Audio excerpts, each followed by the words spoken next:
And we're going to begin with the whirlwind diplomatic fallout from that fiery exchange between U.S. President Donald Trump and Ukraine's President Volodymyr Zelenskyy in the Oval Office on Friday.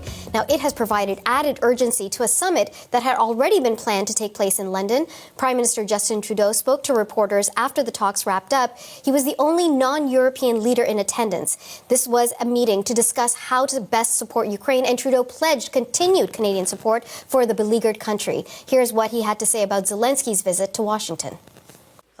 Obviously, I spent a lot of time with Volodymyr Zelenskyy over the past years. We had a great sit down just last week when I was a few days ago when I was in Kyiv to talk exactly about how much Canada stands with Ukraine unequivocally and always, and how much we stand and support him personally as a president, as a leader, as someone who has devoted himself to protecting Ukrainians and indeed protecting the principles and rules that underpin all of our democracies. I have continued to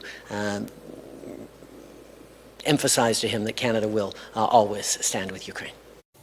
For more on the outcome of today's meeting, we spoke earlier with Tristen Naylor. He's the director of Oxbridge Diplomatic Academy. That's a group of veteran diplomats who focus on global issues. He's also a fellow at Georgetown Institute for the Study of Diplomacy. And here's what he had to say after listening to Trudeau's post-summit media conference.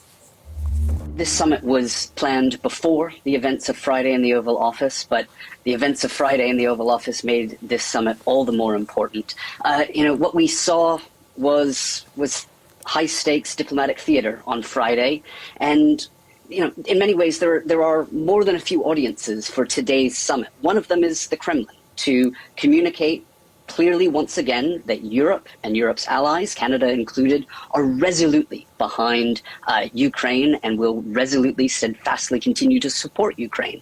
And the other audience, with very much the exact same message, is the White House, to communicate exactly the same, that Ukraine's allies remain in support.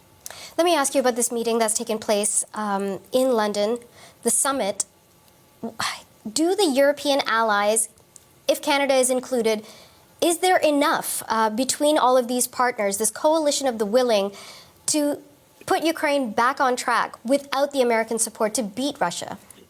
Simply put, even if the Europeans and Canada and other partners are able to come up with more money and more munitions and other sort of support for Ukraine, they just can't match the capabilities of the United States. And that's why it's so important for this new coalition of the willing, in many ways, to now act as a bridge between the White House and Volodymyr Zelenskyy and Kyiv and Ukraine more broadly, because American support is vital. And simply put, what's required is going to take time to get in place. They need to keep America on side and in this game as long as possible if anything's going to change, and if Ukraine's going to be in a position of strength from which to negotiate any possible ceasefire and eventual peace agreement with Russia.